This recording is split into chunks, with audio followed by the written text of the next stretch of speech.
Hello, everyone. My name is Matthew McVitie. I'm the Exhibits and Collections Manager here at the Sword House Museum.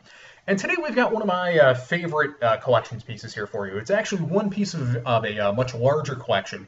And I know that I say that quite a bit, and I do love almost everything in our collection, but I really do like this piece right here. This is a punch bowl. As you can see, it's quite large. And this specific type of punch bowl is called Rose Medallion. That's actually the name of the china or the porcelain. And this comes from China. This was shipped to William H. Sword by his nephew George. So George was the U.S. consul to China during the American Civil War. And in 1864, he sends a 114-piece set of this Rose Medallion china to his uncle William Sword as a gift. This is meant as a Chinese export china, so quite a bit of this was made, but still 114-piece set sent in 1864 to William H. Sword for the cost of about $95. And we know that because we still have the bill of lading, which is a shipping document that they actually, many people still use today. And so $95, even in mid-19th century currency, that is not very expensive at all. And this would have been sort of a mid-grade china at that point. A little bit more about Rose Medallion. You can tell Rose Medallion by the medallion in the center right there, if you can see that at the bottom of the bowl. It's almost always birds or flowers. And then Rose Medallion always has people and birds as sort of the other motifs of the pattern. Okay, there's a couple of very similar variants to Rose Medallion. One would be Canton, Rose Canton china. And that almost never has people in it.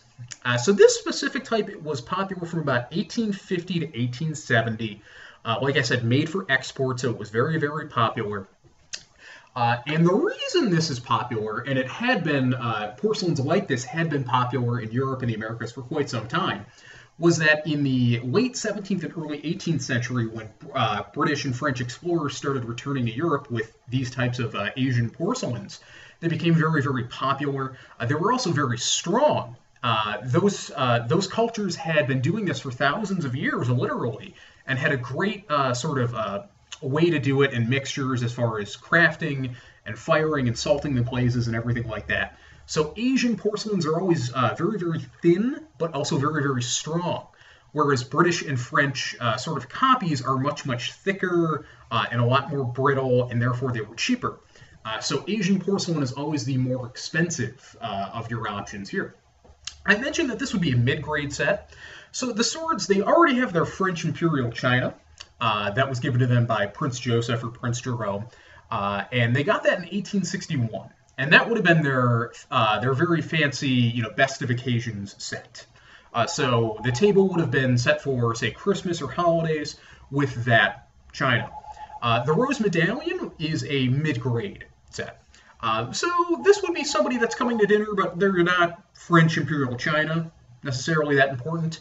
And then their everyday set would have been their Old Paris set, which would be a British or French copy of sort of an earlier Asian sort of export china. So it's blue and white. And it's got flowers. Sometimes it has people. Theirs is a strictly floral and sort of decorative rimmed set. So that would have been very, very popular a couple of years before this, but it would have been falling out of style at this point, which is one of the reasons that George gifted his uncle this very, very stylish set at this point. So there we have it, one of our best pieces here. This is on display currently in the museum.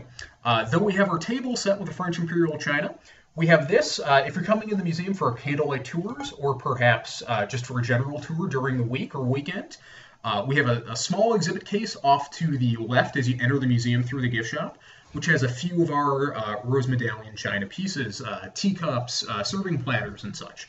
So we encourage you to take a look.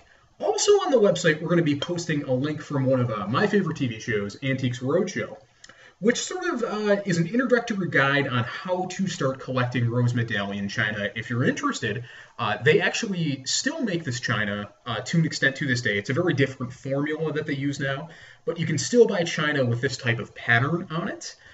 So it's a very good guide for you to be able to appropriately date specific items and things like that. So as always, thank you for joining us. My name is Matthew McVitie. I'm the Collections and Exhibits Manager here at the Seward House Museum, and we will see you soon.